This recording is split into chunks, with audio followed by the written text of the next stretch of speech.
We have some big news from the Toronto Maple Leafs. They've executed a trade involving Andreas Johnsson, and they've also signed another veteran defenseman. We'll jump into the latest news coming up next.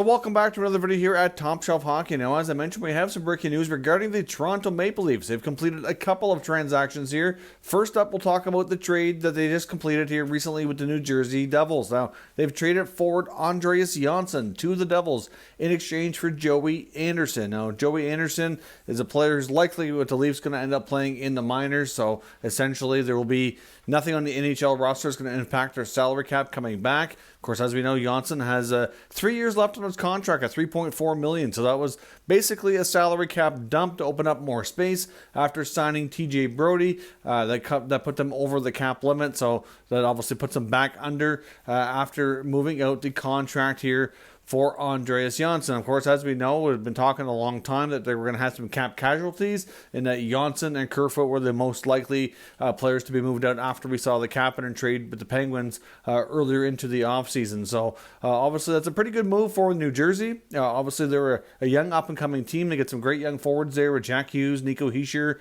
and some of the other players that they've recently drafted here. So clearly Johnsson will get a bigger role with New Jersey than he did with Toronto. He has proven before that he can be a top six forward. So obviously, a struggling year last year with a lot of injury time. So hopefully he can recover and get back and certainly have an impact with the Devils. But that's a pretty good deal for New Jersey, really, overall. And like I said, a cap dump for the Leafs after signing Brody, but then that opened up just enough space they can go out and make another addition to their blue line. And they've signed a recent Stanley Cup champion, former member of the Tampa Bay Lightning and Buffalo Sabres, veteran Zach Bogosian has signed a 1-year contract for $1 million. So that's a pretty low risk contract for a guy who basically rejuvenated his career with Tampa, like we saw with Kevin Shattenkirk and Luke Schenn. The Lightning certainly had a variety of defensemen there that were, somebody who was on short-term deals, trying to kind of kickstart their careers here. Now, in the case of Luke Schenn, he's been kind of jumping around a lot, on short-term deals with a variety of teams, but he certainly found a niche there as an extra defenseman and played a fair bit during the playoffs. But in the case of Shattenkirk and Bogosian, we saw them, get more time as times went on here with the Lightning, especially if they ran into injuries or whatnot.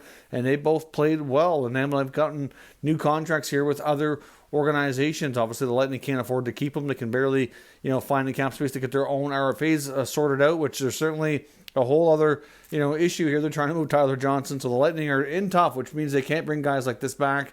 And some players are just not willing to wait around and see if they find space later on.